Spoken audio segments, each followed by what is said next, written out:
Chaque minute au Cameroun, 2 millions d'attaques cybernétiques sont enregistrées. Ce sont des centaines d'heures cumulées qui font perdre d'énormes sommes d'argent. Les statistiques font état de 12 milliards de francs CFA perdus seulement pour l'année 2020.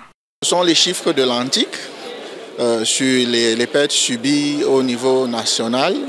Alors, ça correspond à des sommes qui sont directement ou indirectement volées, soustraites par les cybercriminels. Tout ce qu'on appelle mobile money, vous avez des attaques directes sur les entreprises qui, bien évidemment, pour des besoins de confidentialité et de crédibilité, ne communiquent pas beaucoup là-dessus.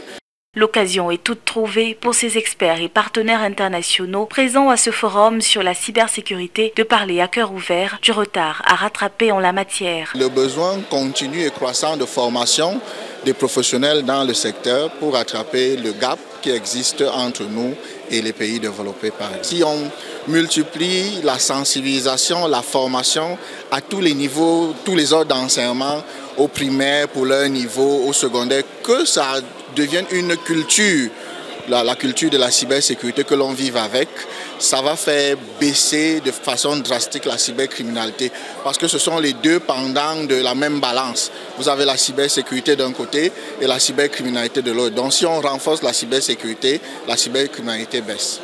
Si la menace persiste, c'est parce que ces criminels ne tarissent pas d'ingéniosité pour contourner les pare-feux, d'où l'urgence d'une coalition numérique entre les États, mais surtout d'une communication large et ciblée sur les peines encourues par ces criminels 2.0. Les criminels trouveront toujours des moyens de bypasser les technologies, de bypasser les outils existants. Mais la sensibilisation, non, l'éducation de la personne me semble être le point le plus important. Il peut se faire une campagne par SMS, ils essayent d'alerter les gens sur ce qui a encouru. Je pense que la réglementation est à parfaire, que ce soit le volet législatif ou que le volet réglementaire. Le ministère des Postes et Télécommunications, entouré des intelligences du Cameroun et de la sous-région, apporteront durant ces 2 jours de réflexion des solutions efficaces à la lutte contre l'insécurité cybernétique pour ainsi garantir le développement de l'économie numérique.